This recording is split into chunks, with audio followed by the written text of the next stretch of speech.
And hello, my name is Robbie Pritam.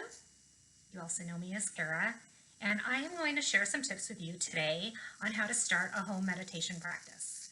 With all that's going on in our world right now, we're all looking for ways to relieve our stress and anxiety, and meditation is a great way to do that. You might be anxious because you've never tried meditation before and it seems weird, or you've tried it and your mind wanders, or you just can't sit still for that long. Well, I've got some tips for you as someone that has meditated every day for over 3 years, and want to share some of the things that have worked for me, and hopefully they'll work for you as well. So the first tip is finding a space where you feel comfortable meditating. And that means no distractions, no interruptions. So maybe it's your bedroom, maybe it's the den, maybe it's the balcony on your of your apartment or in your backyard. The important thing is no interruptions. So if you've got kids, if you've got a spouse that you're worried is going to come in and interrupt your meditation, let them know in advance, hey, I'm going to be in the den for 30 minutes. Please don't knock on the door. Don't interrupt me. And I'll see you when I'm done. Letting them know in advance, grab the phone, or if Amazon comes to the door, grab the door, please, and I'm going to be in the den or in the bedroom or whatever. Second, you want to find, once you've located a space, you want to make yourself comfortable. And I don't know about you, but when I first started meditating, I had a really hard time sitting up straight. It killed my back. And in fact, when I was in Kundalini Yoga teacher training, when I first got started, I did a full day of meditations at White Tantric Yoga. And by the end of the day, I was in agony. It just hurt so bad to be sitting that long. Until I discovered a meditation cushion. So I got this one on Amazon. There's the brand. And it was like $40. And they've got a lot of different options. You could also stack some blankets or grab a pillow off of your couch, something to elevate the pelvis a little bit and helps you sit up straight without pain.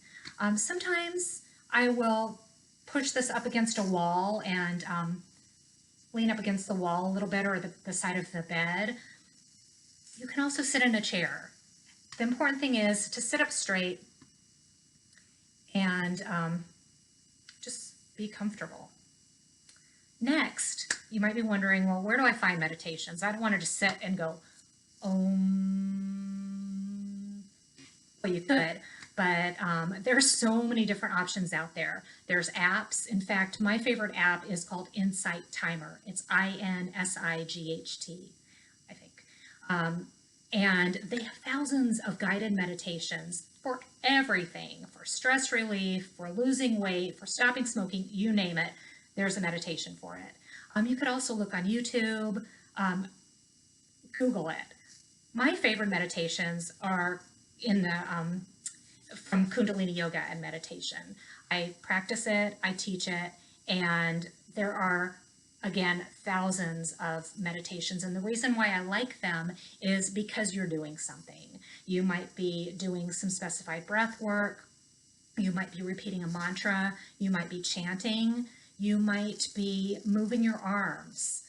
And so it kind of keeps you a little bit, your mind occupied, so you're not just sitting going, and thinking about what you're having for dinner and all that kind of stuff. So for me, I find that it helps me just block everything else out and just go within. And a good source, if you're just getting started, is this fantastic book. It's called 3 Minute Start by a woman named Mahan Kieran. And 3-minute meditations. There's all kinds of great meditations in here, including one for people who say they can't meditate. So no more excuses, right?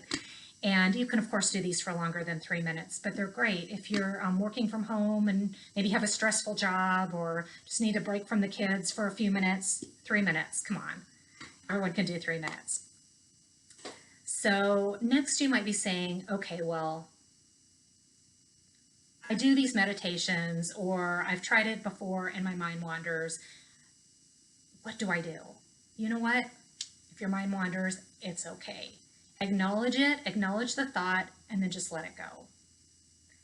And in fact, I sometimes come up with some great ideas. Maybe I'm stuck on a project at work, or I'm trying to come up with an idea for a class. And during my meditation, it'll come to me, which is fantastic. So again, just kind of acknowledge it, let it go, and maybe keep a pen and paper by you. Don't write it down while you're meditating, but when you're done, if the idea still pops in your head, write it down right then and there. And lastly, at the end of your meditation, don't jump up and put the laundry in the dryer or run outside with the kids or jump back into your work. If you can, just allow 1 to 3 minutes and sit in stillness and just let it integrate before you go back to your daily life. So I hope these tips were helpful for you. I hope that you find some peace in this chaos. If you have any questions, you would like ideas for meditations, please reach out to me. And if you have any other tips, please write them down in the comments. I'll be back with some more videos with sharing some of my favorite meditations, and hope that you'll tune in for those as well. So thank you very much. Please stay safe, be well, namaste, and Sat Nam.